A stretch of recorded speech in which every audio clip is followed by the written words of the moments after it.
नमस्कार, आप देख रहे हैं एसपीसीएन टाइम्स और मैं हूं आपके साथ मयंक शर्मा। आइए शुरुआत करते हैं आज की कुछ प्रमुख हेडलाइंस के साथ। मंदसौर में बैंक के बाहर गाड़ी पर रखा बैग लेकर भागा युवक, लोगों ने पकड़कर चोर को किया पुलिस के हवाले।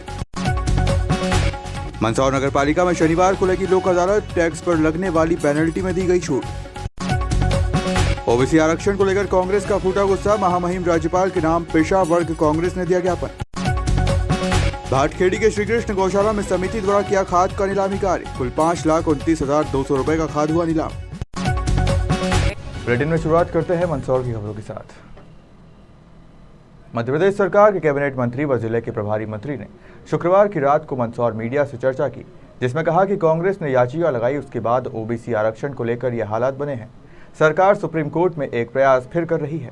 मंदसौर जिला मुख्यालय पर शुक्रवार रात को मंदसौर जिले के प्रभारी मंत्री राजवर्धन सिंह दत्तीगांव, विधायक एवं प्रदेश भाजपा प्रवक्ता यशपाल सिंह सिसोदिया एवं भाजपा जिलाध्यक्ष नानालाल अटोलिया की उपस्थिति में एक प्रेस वार्ता हुई, जिसमें प्रभारी मंत्री राजवर्धन सिंह दत्तीगांव ने जानकारी देते हुए बताया कि नगरीय निकाय एवं पंचायत चुनाव बिना ओबीसी आरक्षण करने के संबंध में आए सुप्रीम कोर्ट के फैसले पर मध्य प्रदेश सरकार पारित आदेश में संशोधन का आवेदन दायर करने के लिए पुनः अदालत से आग्रह करेगी कि मध्य प्रदेश में ओबीसी आरक्षण के साथ ही पंचायत एवं स्थानीय निकाय चुनाव संपन्न हो।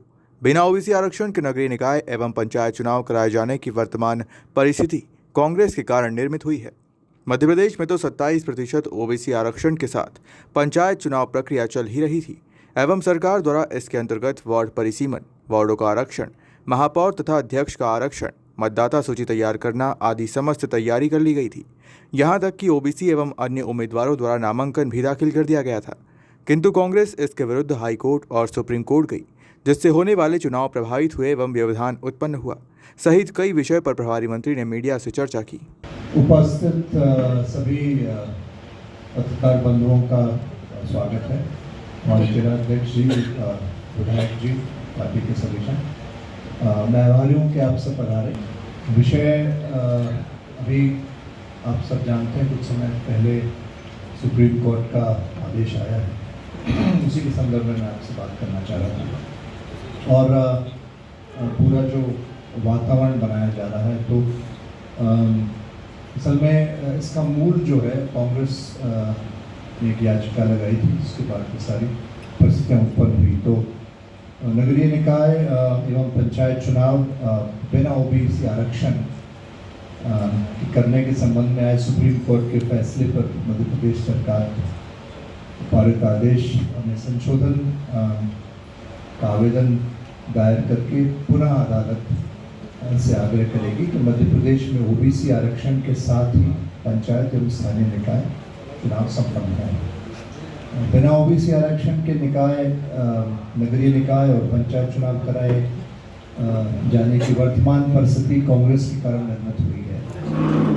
मध्य प्रदेश में तो 27% ओबीसी आरक्षण के साथ पंचायत चुनाव प्रक्रिया चल ही रही थी एवं सरकार द्वारा इसके अंतर्गत वार्ड परिसीमन, वार्डों का आरक्षण, महापौर तथा अध्यक्ष का आरक्षण, मतदाता सूची तैयार करना आदि समस्त तैयारी कर ली गई थी।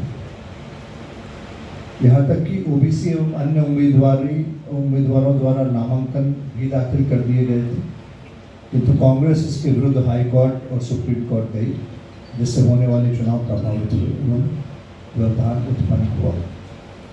कांग्रेस ने अपने याचिकाकर्ताओं मनमोहन नागर, जया ठाकुर, सैयद जाफर, जो उनके प्रवक्ता भी हैं, समय समय पे पार्टी की बात की, इनके माध्यम से कोर्ट में प्रकरण दाखिल किया।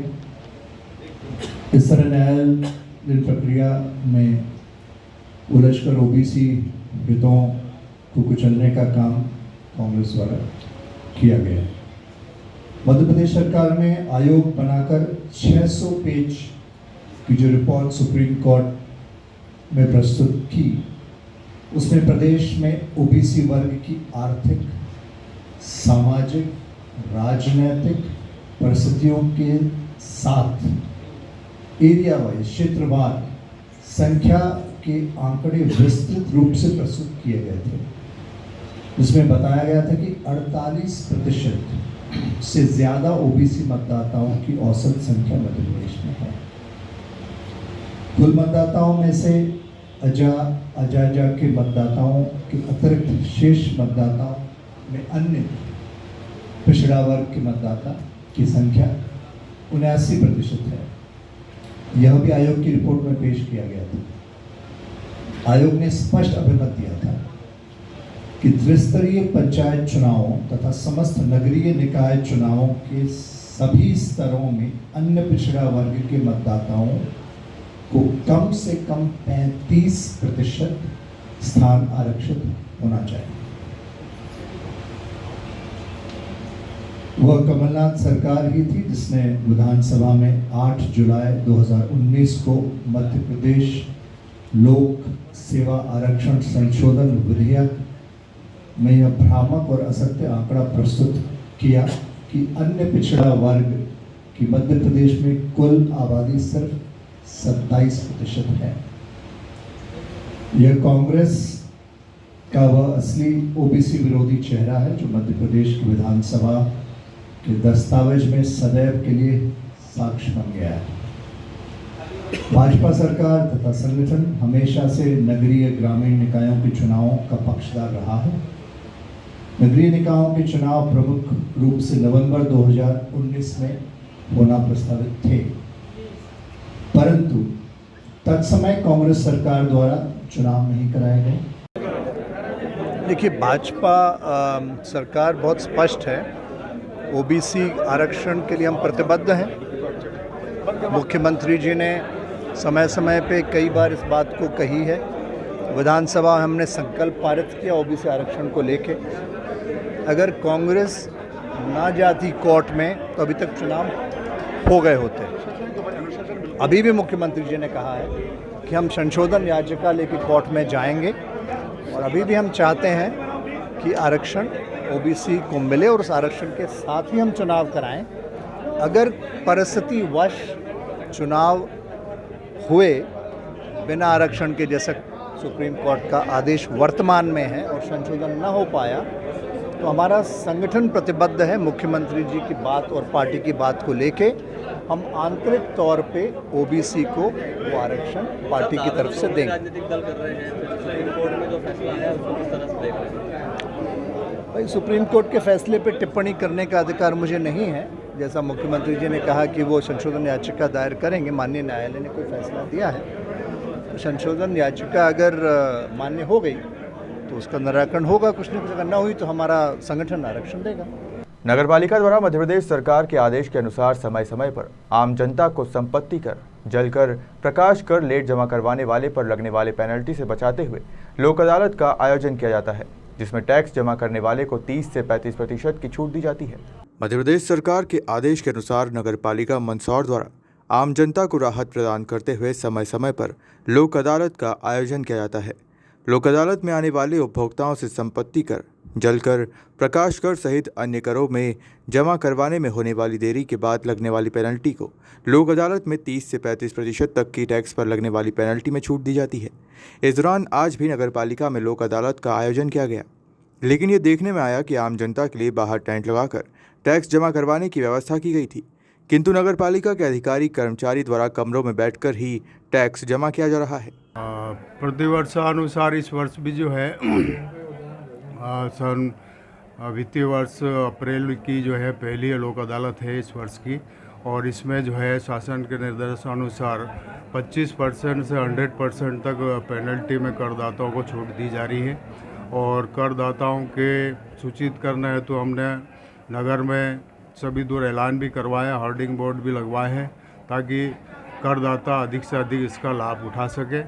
और करदाताओं की सुविधा के लिए पानी की व्यवस्था करी है और टेंट बैठक व्यवस्था करी है ताकि उनको अधिक गर्मी से बचाओ।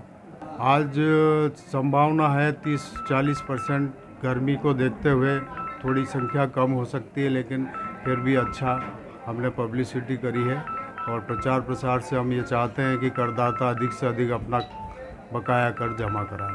जिला पिछड़ा वर्ग कांग्रेस द्वारा ओबीसी आरक्षण को लेकर अपनी 5 सूत्रीय मांगों को लेकर एक ज्ञापन दिया।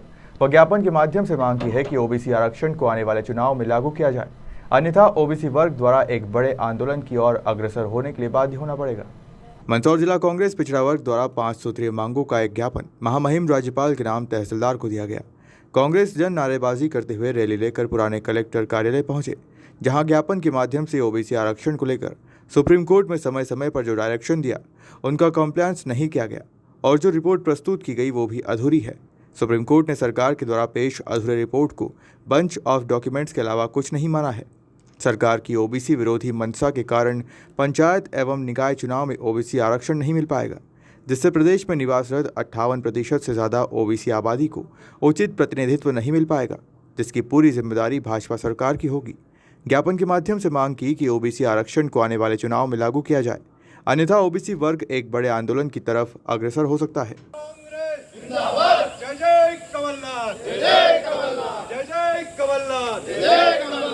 देखिए, आज जिला कांग्रेस पिछड़ा के नेतृत्व में ओबीसी आरक्षण को लेकर के आज महामहिम राज्यपाल महोदय के नाम ज्ञापन दिया जा रहा है। उसके पीछे कारण ये है कि इस मध्य प्रदेश की तथाकथित भारतीय जनता पार्टी की सरकार ने अपना कोई पक्ष अच्छे तरीके से माननीय न्यायालय के समक्ष नहीं रखा। जब माननीय न्यायालय ने ओबीसी आरक्षण को लेकर के जो जानकारी मांगी थी, उसको मध्य प्रदेश की भारतीय जनता पार्टी की सरकार ने पूर्ण रूप से नकार करके ऐसे दस्तावेज पेश करे जिनका कोई औचित्य नहीं था। हमारी ये मांग है कि आने वाले चुनाव में ओबीसी आरक्षण पुनः लागू किया जाए। एक दूसरा ये कि भारतीय जनता पार्टी की सरकार जो चाहती ही नहीं चुनाव हो और येन केन प्रकारेण करके कैसे भी करके जनता को गुमराह करना चाहती है, इसके विरुद्ध कोई कार्रवाई होनी चाहिए। इसके खिलाफ हम एक बहुत बड़ा आंदोलन करने वाले हैं। आज महामहिम राज्यपाल महोदय के नाम आज ज्ञापन दे रहे हैं और उनसे इस बात की मांग कर रहे हैं कि जल्द से जल्द ओबीसी आरक्षण लागू करें और चुनाव में जो आ रहे हैं आने वाले, इनमें भी ओबीसी आरक्षण लागू होना चाहिए। शहर के रेलवे स्टेशन रोड पर निजी बैंक में काम करने वाले एक युवक का बैंक के बाहर ही गाड़ी पर रखा बैग एक युवक लेकर भाग गया, जिसकी कोतवाली पुलिस में रिपोर्ट भी की गई, किंतु थोड़ी देर बाद ही चोर लोगों के हाथ लग गया, जिसे पकड़कर पुलिस के सुपुर्द किया गया। शहर में छोटी मोटी चोरियां होनी आम बात है। कुछ बड़ी चोरियों का तो पुलिस पता लगाकर चोरी करने वाली गैंग को पकड़ लाती है, पर कुछ छोटी चोरियां नज़रअंदाज हो जाती है, जिसे फरियादी खुद ही कोशिश कर चोर को पकड़ लाता है। ताज़ा मामला है शनिवार का रेलवे स्टेशन रोड पर एक निजी बैंक के बाहर गाड़ी पर बैंक में ही काम करने वाले युवक का बैग रखा था, जिसे अज्ञात व्यक्ति चोरी कर ले गया, जो सीसीटीवी कैमरे में भी कैद हो गया था। अब इसे संयोग ही कहेंगे कि चोरी की रिपोर्ट लिखवाकर वापस आते समय चोरी करने वाला युवक हाथ लग गया, जिसे आम जनता की मदद से पकड़कर पुलिस के सुपुर्द किया गया। आपका नमन नाम है मेरा जी बताइए, क्या काम करते हो, क्या घटना हुई? मैं बैंक में जॉब करता हूँ। सुबह 9:30 बजे वो लड़का हमारी बैंक की पार्किंग के वहाँ से बैग लेकर के भागा और वो कैमरे में रिकॉर्ड हो गया। हमने कैमरे की रिकॉर्डिंग लेकर के और आवेदन दिया पुलिस थाने में। हाँ। और हम लोग जा रहे थे वापस रूम पे पूरे ढूंढने के बाद में, तो वहाँ पे नहीं मिला सब जगह। और अभी चौराया हमने क्रॉस करा, नाटा चौराया, तो वहाँ पे वो मेरे ही कपड़े पहना हुआ था, लोअर टी शर्ट, वो वहाँ पे मिल गया। तो उसको पूछा हमने रोक करके कि भैया कहाँ से लाया तू कपड़े, तो बोलता मेरे को वहाँ पे मिले। हाँ। तो फिर हमने उसको पकड़ करके और बिठा लिया यहाँ पे।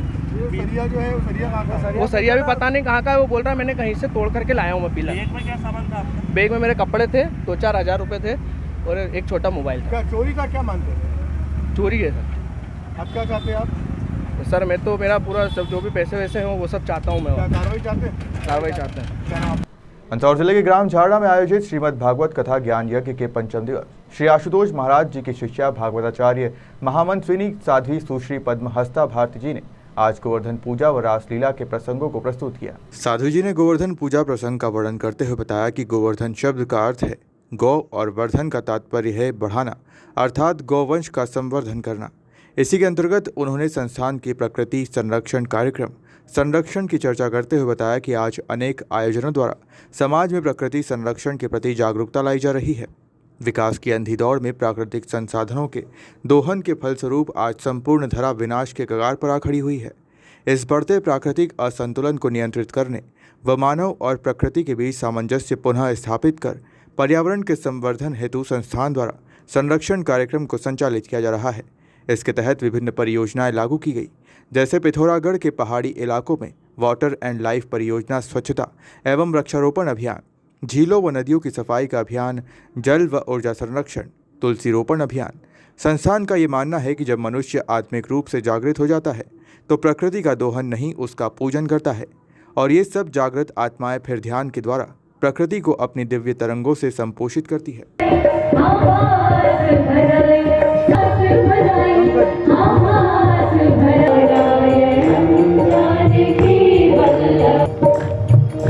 कौन कौन कहते भगवान आती नहीं, कौन कहते हैं भगवान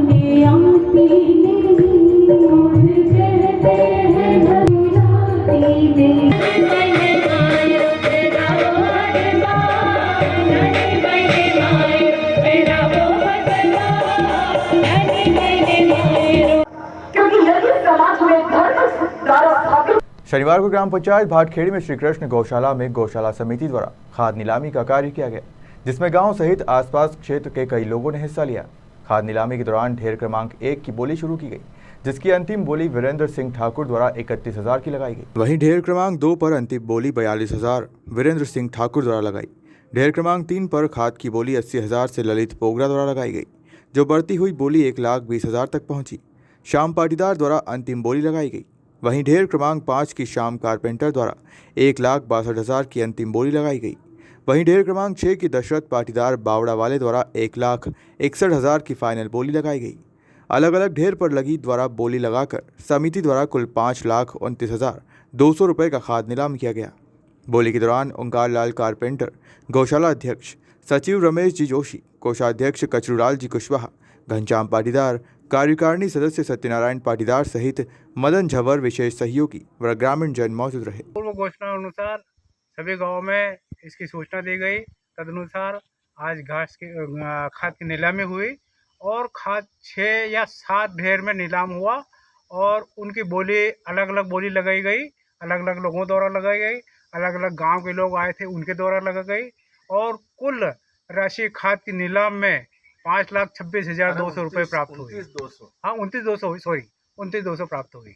और ये प्राप्त राशि अब गायों के लिए जो सुफला आदि खरीदा जा रहा है वो ट्रैक्टर का भाड़ा भुगतान, मजदूरी वगैरह इसमें करेंगे और सुफला की राशि का भी भुगतान किया जाएगा। इसके अलावा जो बरसात में कीचड़ होगा तो उसके मुरम वगैरह डालना और इनके जो गायों के बाटा वगैरह आता है उनमें भी राशि हम व्यय करेंगे। मजदूरी आदि देना पड़ेगी।